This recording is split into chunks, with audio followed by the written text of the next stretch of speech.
Quin Snyder has recently resigned as the Utah Jazz head coach after another disappointing season. And while everybody and their mother is speculating, oh, what if Donovan Mitchell goes to the Knicks? Oh, what if Donovan Mitchell goes to the Heat? Oh, what if Donovan Mitchell goes to my mom's house and plays with some saggy titties? I don't care about the Donovan Mitchell speculation because it's just that, speculation. And I think Donovan Mitchell is one of the best young players in the NBA presently. I think he's an untouchable asset for the Utah Jazz, and I would look to build a team around him. And instead of making 15 videos about where's Donovan Mitchell gonna go, what happens if he goes here, what happens if he goes there, because I hate speculation, I'd rather talk about a team that does have some upside in the Charlotte Hornets and what happens if Quin Snyder comes here. That's right, we're doing a speculation rebuild, not around a player, but rather a head coach. So the first things first is we have to go ahead and fire Quin Snyder. I know he resigned. I don't know what difference that really makes. James Borrego himself got fired, hence this open head coaching position. And I think Quin Snyder is one of the under-heralded coaches in the NBA as a whole. I think it was a Coach of the Year candidate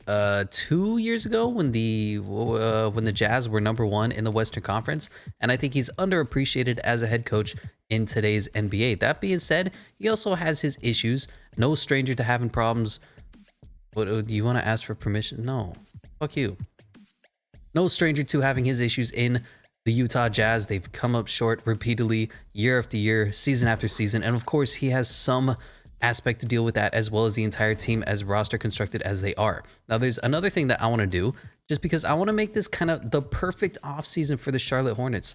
What am I doing? I keep going to the wrong screen. I need to unselect the Utah Jazz. Hold on. And now with newly minted head coach Quin Snyder taking over the reins of the head coaching position, I can't stop repeating myself. What is wrong with me?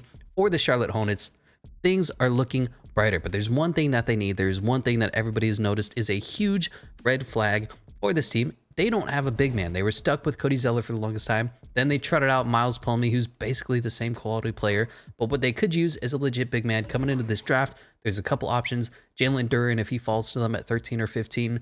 Mark Williams is a perfectly adequate center. Maybe they could package their 2 picks and move up.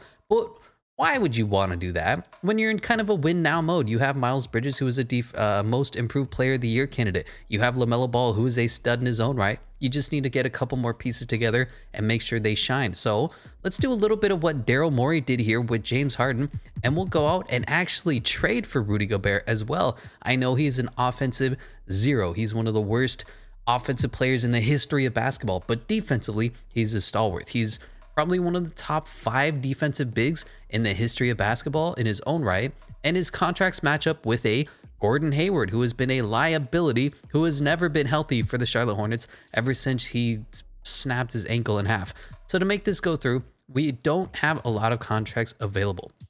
We have a Terry Rozier, who we're just not going to get rid of. He's our starting shooting guard, probably the closer of this team right now. Cody Martin, backup. He's not really worth anything to any teams.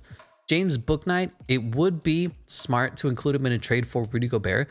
I'm so high on James Bouknight. James Borrego came from the old school of never play rookies, don't let them contribute to your team whatsoever, which is fucking bizarre to me. So he got like 11 minutes the entire season. I think he's an untouchable asset. Certainly has the quality and the ability to be starting shooting guard alongside LaMelo Ball. So I'm not going to trade him away. The other options are Kai Jones. Hypothetically, I want him to be our backup center, so I'm not going to do that. JT Thor, we could certainly throw in. He showed some promise there at Auburn. Again, 2 rookies you just haven't seen any tape on because James Borrego hates playing younger players. LaMelo Ball, no. And then Kelly Oubre and PJ Washington. I'm not sure if they want any of those players, but I'm totally willing to throw in a Kelly Oubre Jr. And we'll be sending them our 2 first-round picks as well. So I think this is more than enough to get the trade to go through. Gordon Hayward is basically a nothing. I get that. Kelly Oubre Jr., a good backup wing player. 2 first-round picks that they don't have any of. I believe they are first-round pickless until next season. So we're giving up a lot of value, but I want to get Rudy Gobert on this team. Looks like they won't take it, so we'll throw in another young player that's not going to see a lot of minutes, an undersized power forward in PJ Washington. And how do you have to make the money go through? $700,000. Come on, game. Don't be dramatic. I'm just going to turn off trade exceptions because if you can't make $700,000 go through in real life, $700,000 is basically nothing in the NBA. So the fact that you'd hold up this blockbuster trade for less than $1 million, they just cut somebody or release somebody or renegotiate a contract. Come on. So let's see if we can make this trade go through, and we Dude, so the official trade of Rudy Gobert for Gordon Hayward, Kelly Oubre, PJ Washington, and 2 first-round picks in this draft. Now, the first-round picks aren't very high, but they could turn out to be valuable. This is a very deep class. I think it's not top-heavy. I don't think there's any superstar talent, but I certainly think that there is good players that can be found at picks 13 and 15. Specifically, though, the Charlotte Hornets will be targeting Mark Williams, who's not going to develop into what Rudy Gobert is anytime soon. And I'm trying to say this is what would be the perfect Charlotte Hornets offseason, and that's getting a stud center that they've been stuck without for so long. So the roster now is looking like LaMelo Ball. Isaiah Thomas probably not going to come back. He was signed on a veteran's minimum contract. Terry Rozier and James Bouknight, perfectly good there. Cody Martin can move up to the 3. There's a significant hole now that Gordon Hayward is gone, but that's been there the entire time because Gordon Hayward plays like 40% of his games. Miles Bridges can play the 3 or he can play the 4. Jaden McDaniels, Kai Jones, I want to bump him up to backup center position. And then we have Rudy Gobert and a whole bunch of people who aren't going to be on the team anytime soon. So we'll skip through the draft. Now, normally I do like a 4 or 5 year rebuild, be an hour and a half long. I'm just not going to do that. We're going to do 1, maybe 2 years for this team just because I know they're going to be so good already coming out of the gates. I want this to be the perfect Charlotte Hornets offseason, not the perfect Charlotte Hornets franchise, as I bang my microphone. The fastest man of the class is Benedict Mathurin and Jamari Booyah. Most agile is Benedict Mathurin and Jaden Ivey. Highest vertical, Keegan Murray and Jaden Ivey. Highest bench press, Kenneth Lofton and Jake LaRavia. Best shot three-pointer, David Roddy, Keegan Murray, and Jaden Ivey. So we have no first-round picks. Everything got traded away, but number 1 overall to the Orlando Magic goes Paolo Banchero. Number 2 to the Thunder goes Jaden Ivey. Really? Okay. Number 3 to the Rockets goes Tari. What the fuck is this draft class? Tari Eason goes number 3. Wow, if this was a real rebuild, we'd be trading up immediately for picks 5 and 6. Number 4 goes Jabari Smith, and number 5 goes Chad Holmgren. Interesting enough. There are 2 second-round picks for the Charlotte Hornets. We're going to be taking, is anybody good here? Christian Braun's all right. Max Christie. Yeah, we'll take Max Christie. And with the second of these second-round picks that we have, we will be taking, what else is here? Isaiah Mobley. None of these players are really good. Justin Champagne. I'll take Patrick Baldwin Jr. Why not? And there we go. That is our 2 second-round picks. What a weird top 5, but hey, it is what it is. 270 overall second-round picks. Why not? We'll see if they turn into anything. Team player options. We're just going to be trading everybody away. It is fine. Qualifying offers. No. Miles Bridges needs a contract. And Scotty Lewis, unfortunately, out of Florida, you're really bad at basketball. So Miles Bridges needs a contract. We need to firm up the forward position for this team. They have LaMelo Ball, perfectly fine at point guard. Terry Rozier, James Bouknight's going to be just fine. JT Thor is not going to cut it. Neither is Patrick Baldwin Jr., Miles Bridges, Rudy Gobert. All right, let's start dumping some of these salaries. Mason Plumlee, thank you for your services. Nick Richards, I like you, but I like the upside of Kai Jones better. So first thing first, Miles Bridges needs a contract. Now, for whatever reason, we were bad last season and Miles Bridges doesn't want to sign with us. He's not interested in negotiating, so we're not going to be able to offer anything. He's going to be taking contracts and we're going to have to match. Not ideal, which means we're not going to be able to send out offers to a John Wall or a Mitchell Robinson or a Jalen Brunson even. Really unfortunate. I don't know what to do with this. Maybe take a Tyus Jones and play Melo Ball at the 3. That could be an option. Jalen Brunson. Let's take Jalen Brunson if we can afford it. Give him a player option. This is as much money as we can send out, but that means we're gonna have to give up. I don't know. I don't know what the team is gonna do. I don't know how the team is gonna make money work. They currently are over the salary cap because of Terry Rozier and Miles Bridges, and that's right, Rudy Gobert's contract is ridiculous. So yeah, there's no money that they have. This is the roster that they're gonna have to go forward with. But LaMelo Ball, Terry Rozier, James Bouknight, I like the 2. Cody Martin starting at the 3. It's not the worst thing in the world. And some young players to back him up. Miles Bridges, Jalen McDaniels, Rudy Gobert, and Kai Jones. Hypothetically, this team could be good enough. Who should they pick up with their mid-level exception? We're gonna go Aaron Wiggins. He wants a lot of money. We can give it to him. Let's take him with our huge $9 million mid-level exception. So the team is gonna look like this. We're only gonna have LaMelo Ball playing the point guard position. Terry Rozier and James Bouknight can split backup point guard duties while they're playing starting shooting guard duties as well. Max Christie's just going to be here to develop.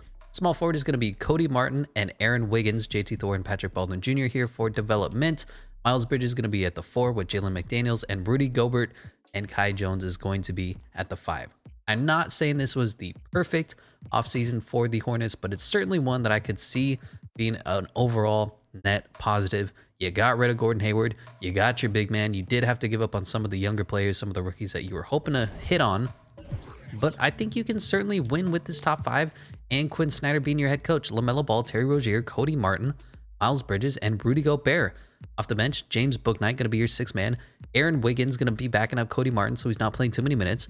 Jalen McDaniels and Kai Jones.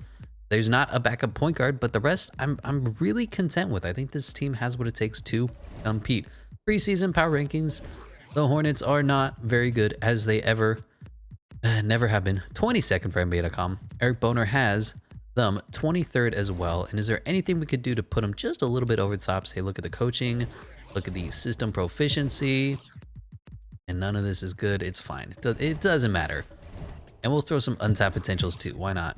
We'll do LaMelo, we'll do Miles Bridges, and we'll do James Bouknight. There you go. Let's see how good this team is.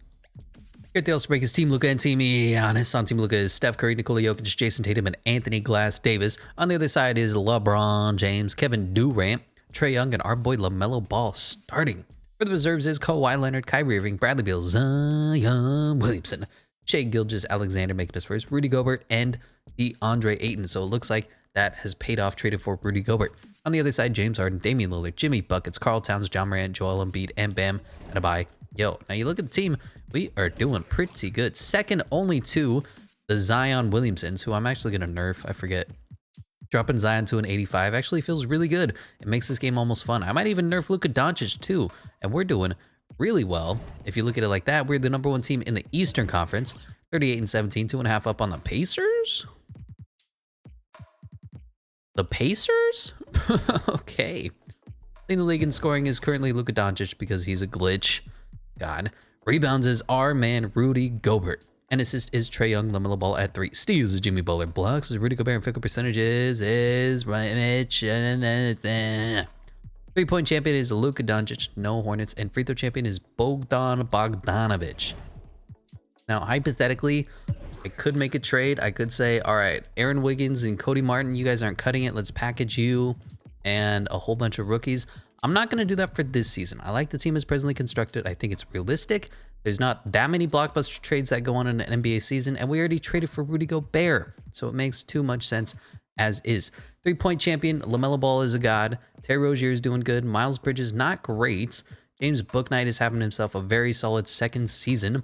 Aaron Wiggins has been Cody Martin's been okay. Jalen McDaniels, Rudy Gobert should not be taking threes ever. What the fuck? And Kai Jones, doesn't he have a 3-pointer as well? It wasn't great in Texas, but it was all right. 73. Yeah, let's bump up his shooting a little bit. Yeah, bump it up to like 36, and I'm fine with that. We're not going to be making any changes. Let's see how this team does in the playoffs.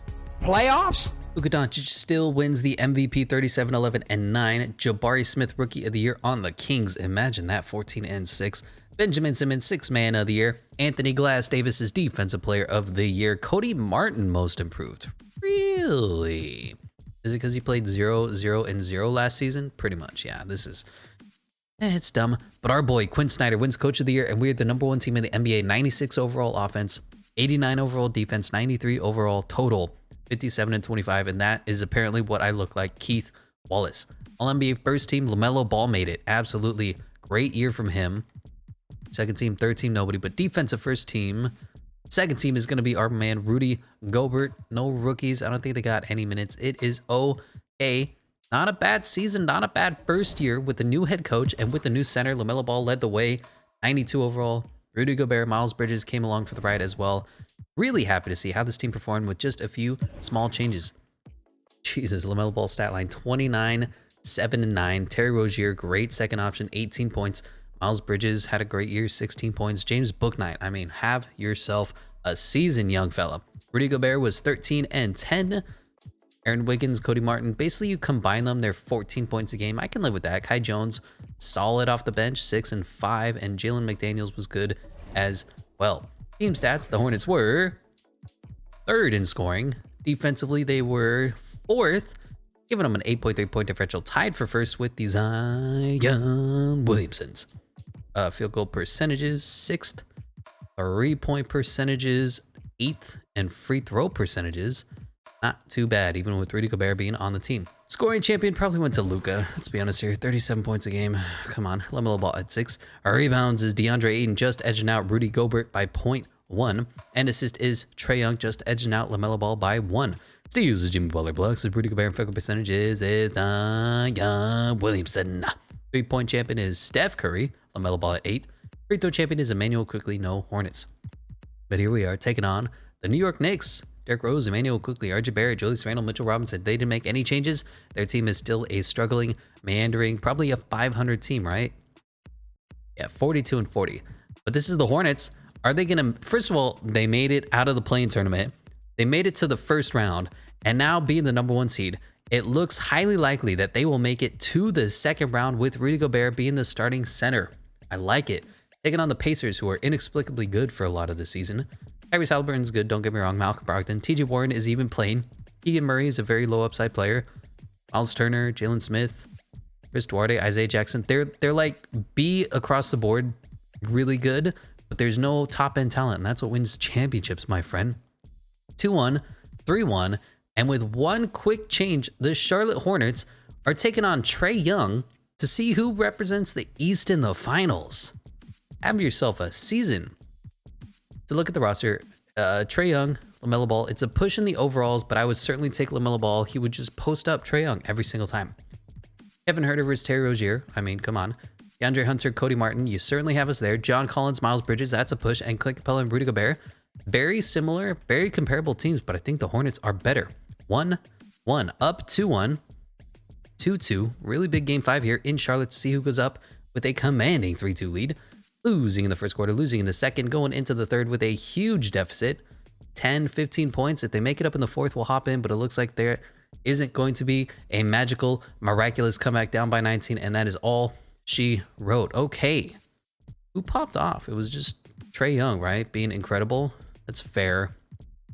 That's fair. We're going to simulate through Simcast. I'm going to make sure that LaMelo Ball is guarding Trae Young. I didn't think I had to make sure, but you know. Let's see how we do here. As the away team in Atlanta, need this to force a game 7. We have a huge lead going into the third quarter, but it's a very high scoring contest. 20-point game going into the fourth. Is there going to be a little bit of a comeback? Looks like there was some in the third. And it's just too little, too late. We win 140-117. Trae Young was the only one who balled out. 39 points. Holy crap. Well, here we go. Game 7. You love it. We don't have to deal with James Borrego. Let's go. Winning in the first, winning in the second quarter, going into the third with a very small lead. Back and forth game here in the third, 68-62, going into the fourth. And we blew them out in the third quarter, a 38-15 third quarter. We are up 30. The Hornets are going to the NBA Finals, 126-103. LaMelo Ball balled the fuck out, 44 points. Woo! Taking on the Timberwolves, and that is a very fun team, a very dangerous team as well. LaMelo Ball versus D'Angelo Russell, absolutely. Terry Rozier versus Jalen Noel, he's their starting 2. It's a little weird. Okay. Anthony Edwards versus Cody Martin, that is a blowout though. Jared Vanderbilt and Miles Bridges, Rudy Gobert and Karl Towns would be a fun matchup. But our bench is better. They have Jaden McDaniels, not to be confused with Jalen McDaniels. I was reading Malik Beasley. How can we flip Miles Bridges so that he's guarding what's his face? They got to do the positions. Yeah, so we put Miles Bridges on Anthony Edwards instead. Jared Vanderbilt doesn't play offense anyway. This is going to be one heck of a matchup. So we win. We lose game 1. Win game 2.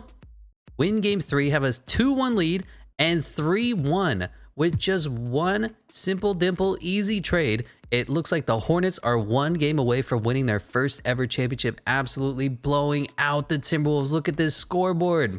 LaMelo Ball is the answer. LaMelo Ball is the truth. I'm going to hop in and see if we can do anything fun, but 134-95.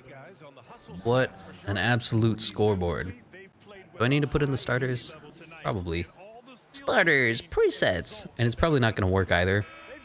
There you go. Naz Reid probably shooting 3 free throws, right? No? Okay. There we go. Get the ball to Melo. Get the ball to Terry. Pop a three. In transition. Miss. It's going to be very curious what the Hornets do. I think this could hypothetically happen. Now, I know Quin Snyder has been rumored to actually want to sit out a season, I believe. And it makes sense. He's had a pretty tough go of it out there in Utah. Not by his fault, but come on. How is that a foul? How is that a foul? God, okay, whatever. The team hasn't been great. His coaching hasn't been great. Basically, across the board, the Utah Jazz have been a disappointment. But at the end of the day, I think he's a good coach. I think he's certainly worth something. And I think the Charlotte Hornets are just looking for a coach and a big man. And imagine if you get both coming over from the Utah Jazz, you capitalize on their success. I mean, that could be one hell of a storyline. LaMelo Ball is clearly good enough to be a starting point guard. Now, is he going to be dropping 44 points a night? I doubt it. But he's certainly capable of doing something with the team. Miles Bridges, if he continues to improve, is going to be great. Oh, God. Karl Towns is taking step-back jumpers against Terry Rozier. That's a recipe for disaster. Yeah, I don't know. I think this would be one interesting thing. Why are you setting the screen on the weak side? It's fine. Take the oop. Take the oop. Rudy Gobert. Now, Rudy Gobert is a great defender and a horrible offender. How would you even pronounce that? They got Shadon Sharp here with the Timberwolves. They didn't even have a pick. That doesn't seem fair. Oh, God. I'm there. I'm there. Contested. And let's go. Kick it. Transition. On the break. Crossover. LaMelo Ball's too fast. Throw it down over Naz Reid. Missed. It's fine. Kick it out. Kick it out. Kick it out. Miles Bridges for three. Splash. Yeah, I mean, if 2K was real life, which it's clearly not, just trading for Rudy Gobert makes the Hornets into not just a championship team, not just a contender, but a team that wins 4-1. I mean, hello. Okay, give it to Rudith. Let him lay it up, and there we go. All right, let's just simcast through. We need to burn the next 20 seconds. Never mind. I just want to see the championship ceremony. I want to see LaMelo Ball holding up the NBA Finals MVP. And then I want to say, that's all she wrote. Don't foul. Thank you. Thank you. Thank you. And whoop, whoop, whoop. We got to do something fun. LaMelo Ball with the Cody Martin. Can you get the fuck out of the way, bro? I'm trying to spin and razzle dazzle. Razzle dazzle. Wow, what is happening? Dribble out. Shot. Miss. Yeah, that was the most unimpressive ending, but that is your Charlotte Hornets winning the NBA Finals. Not even 1 year, 2 years, 3 years down the road. Next year, if they take Quin Snyder, if they get Rudy Gobert, what a win for this franchise who has been toiling in mediocrity, who has been struggling to win a single play-in tournament game, now taking away the championship. Here's Adam Silver saying, good job, Quin Snyder. You went to another poverty franchise, but this time you pulled it out with Rudy Gobert. The problem wasn't Rudy Gobert, but it was Donovan Mitchell. I don't know why these announcers are talking over each other, but it is fine. Pick up the trophy and let Miles Bridges stick his hand through it like a fucking physics-defying god. And there it is. The hand, whoop. Beautiful. Glad they haven't changed the celebration at all. And here is LaMelo Ball winning NBA Finals MVP in just his third season, on the way to dethroning the GOAT formerly known as Michael Jordan. And that is gonna do it. What a closeout game. What a quick video. LaMelo Ball 27 and 15, Miles Bridges 27, Terry Rozier 21, and Rudy Gobert 20 and 12. All in all, very impressive, and really would be interesting because I think the Hornets are in a bright spot. They just need to make a few moves, and that was really all it took for this one. So thank you so much for watching, and I'll catch you in the next one.